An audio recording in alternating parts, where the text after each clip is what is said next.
Hi everyone.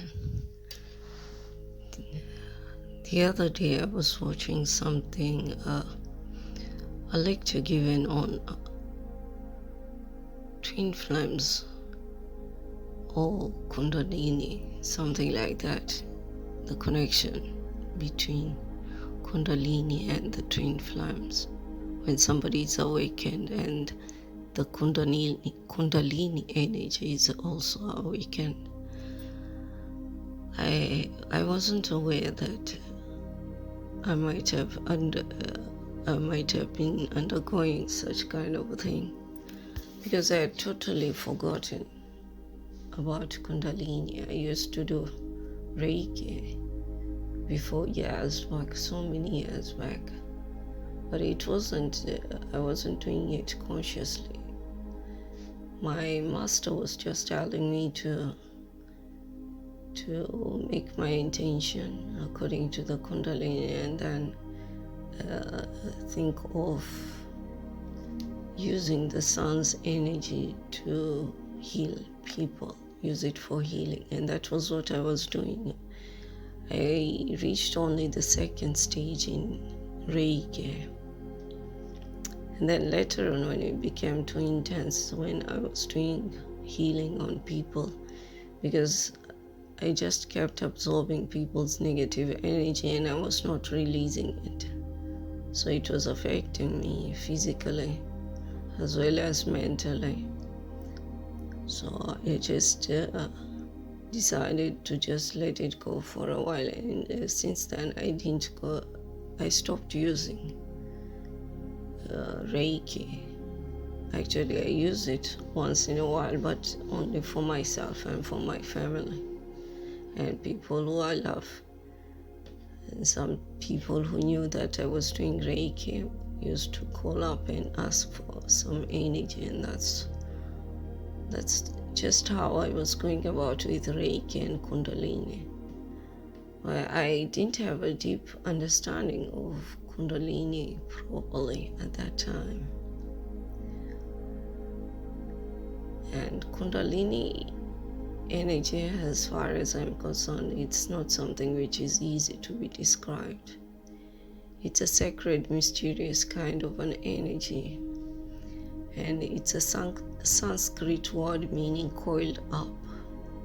It is used to refer to the latent energy of awakening which lies dormant in all human beings.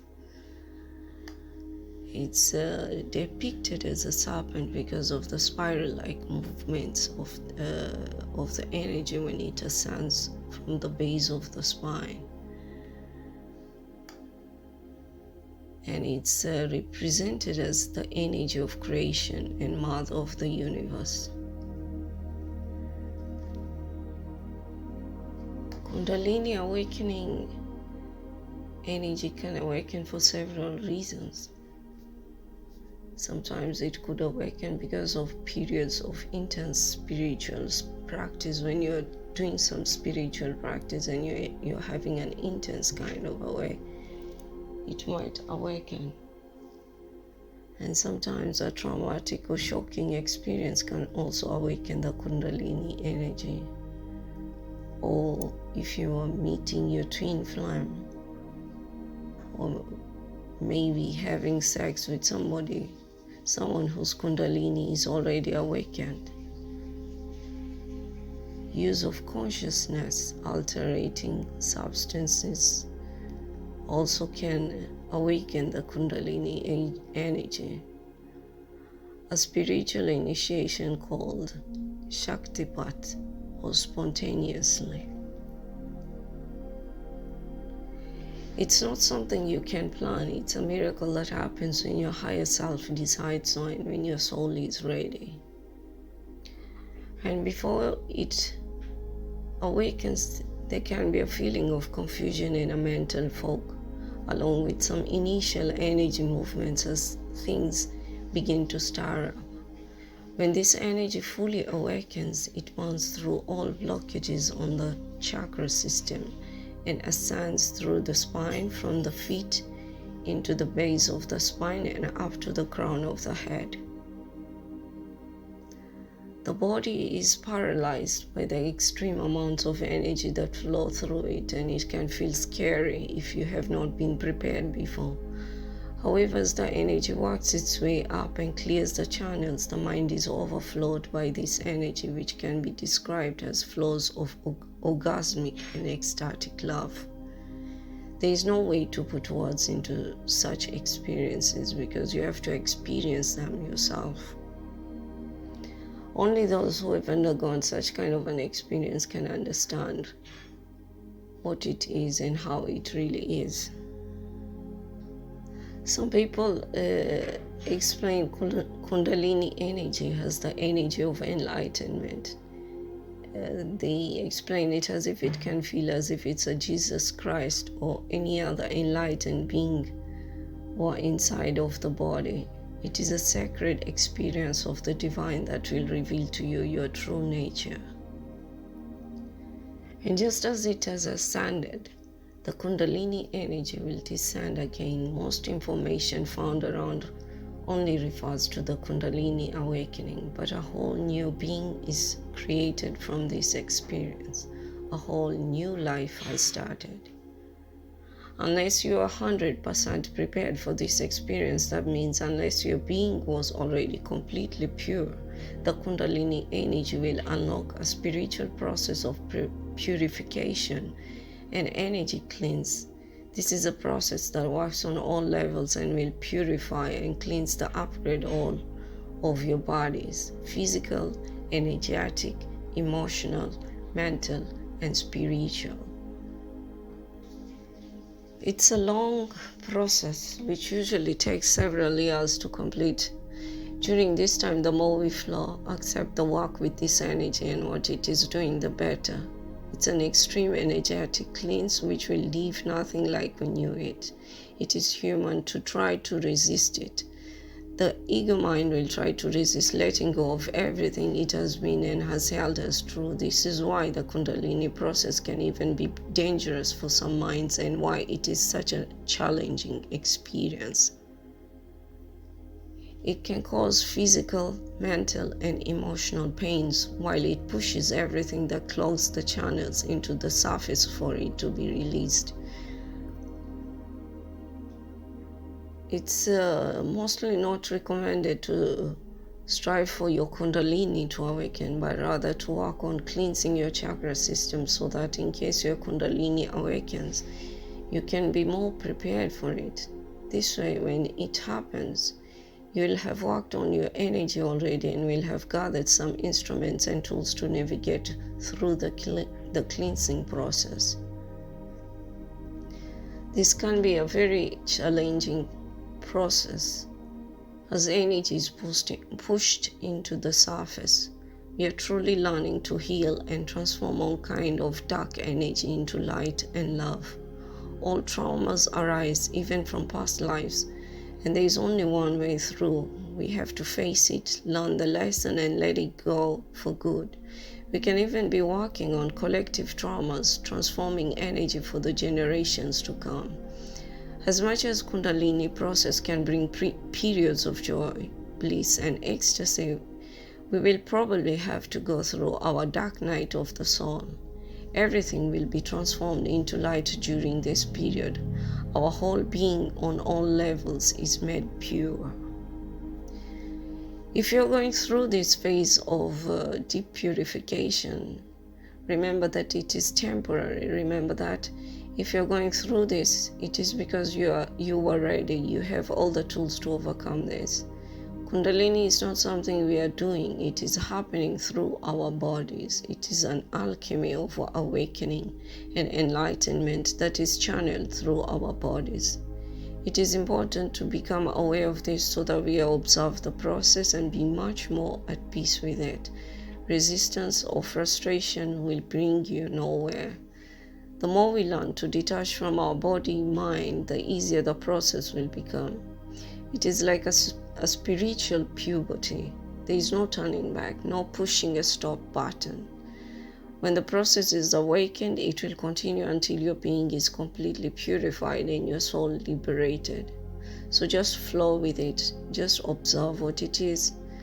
Accept what it is. Hold yourself tight. Do whatever you need to do. Rest is the key to surviving Kundalini energy process. At this point, your body is upgrading, learning to host higher frequency, and it will need a lot of rest to adjust, reset, and restart. The Kundalini ascension will completely transform you. It will turn your being into a channel of divine energy. It will make you humble. It will fill your heart with love, compassion, and gratitude. It will connect you to Source, and you will become a channel of light walking on earth. You will discover who you are, why you are here. You will understand the nature of the universe. There is not a way to walk through the transformation that begins with Kundalini awakening. It is a spiritual awakening that will transform life as you've known it. Allow your intuition to always guide you. Let's look a little on the mental, emotional, and physical symptoms of Kundalini ascension. So what happens when Kundalini activates is that we totally lose control. Slowly we become conscious that everything, absolutely everything in the universe happens spontaneously. This often translates into the perception of losing control over the physical body, emotions, and thoughts. The Kundalini works her way through the bodily system, bringing up every physical, emotional, mental, spiritual, and energetic blockage so that it can be healed. This manifests as the dark night of the soul, when we have to face all the wounds we carry within ourselves. And this process can be more or less intense. It can be violent, it can be traumatizing, and it can be destabilizing. I'm very grateful for everything that I went through, and recognize it could have been much worse because I wasn't quite aware about it. But I had only a faint kind of knowledge about it. So I just let everything move according to the flow.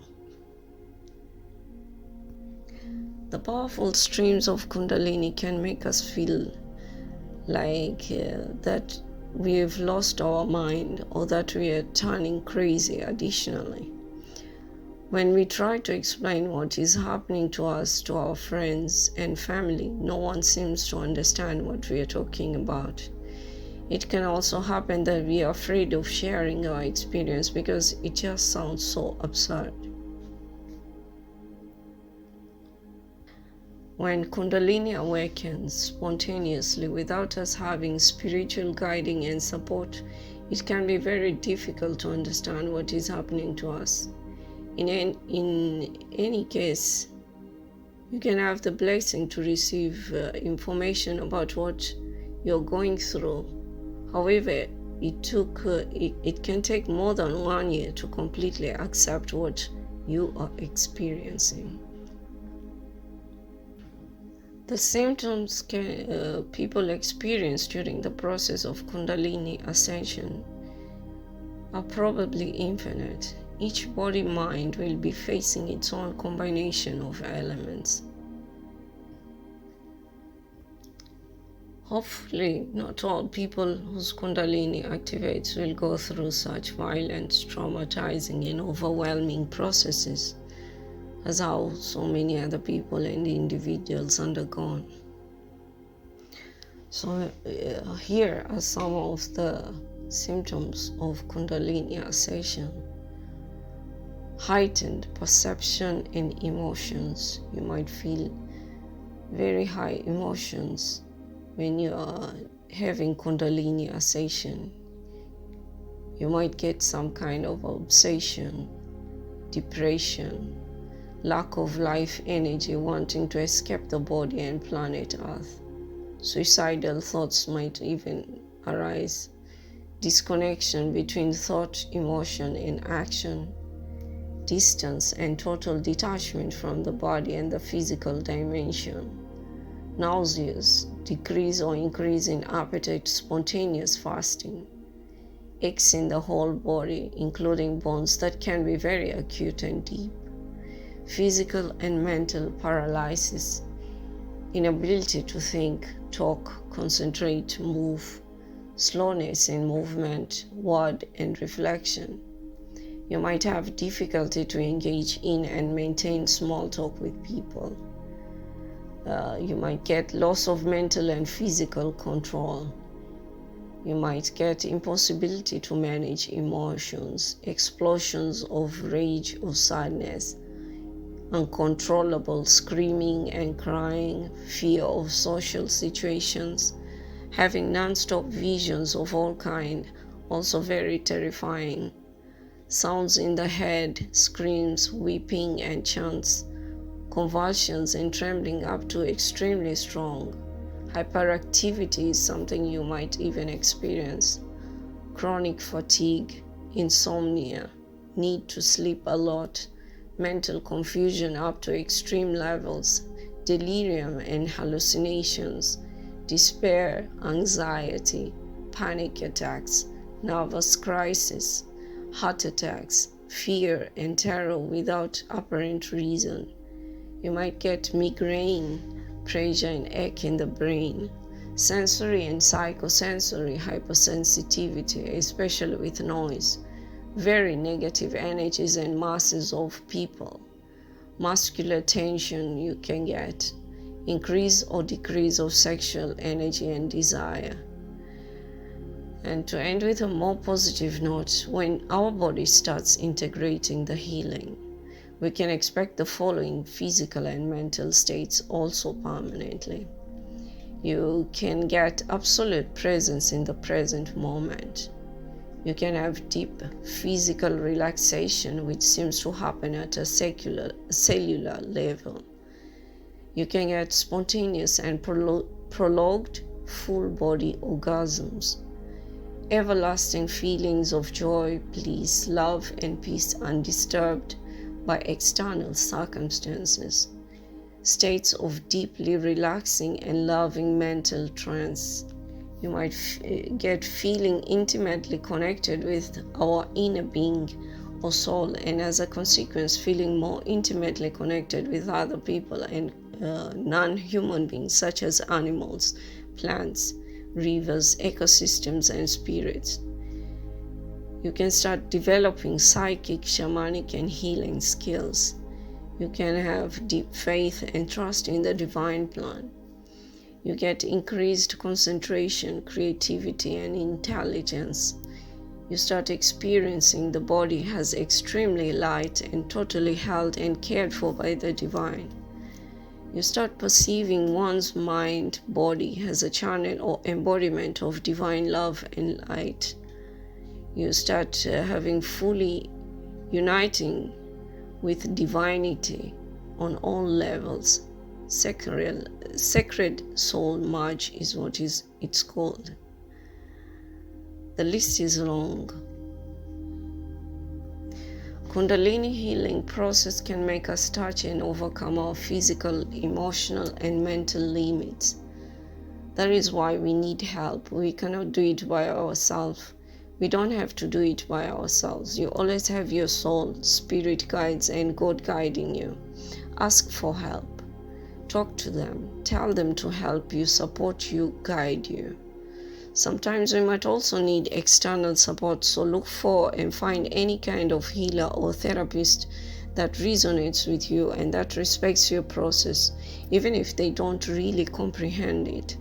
We need a kind of help that understands us, that has an understanding of this phenomenon. An uninformed therapist can be dangerous for our already deeply challenged mental health. While I was going through the Kundalini ascension, I was feeling very unusual and it was feeling very unusual and challenging. And for a long time I felt lonely. finding no one to talk about this slowly and with lots of try and errors. I've been making my way through, finding the voice of my inner guidance and intuitively comprehending more and more of what this whole experience is about. And because of such kind of feelings and I was feeling, that's why I started my YouTube channel, for the purposes of journaling and to understand the process much better for my own good. And it's just that recently that I'm going through perception of what I'm going through and trying to understand spirituality in the easiest way as possible.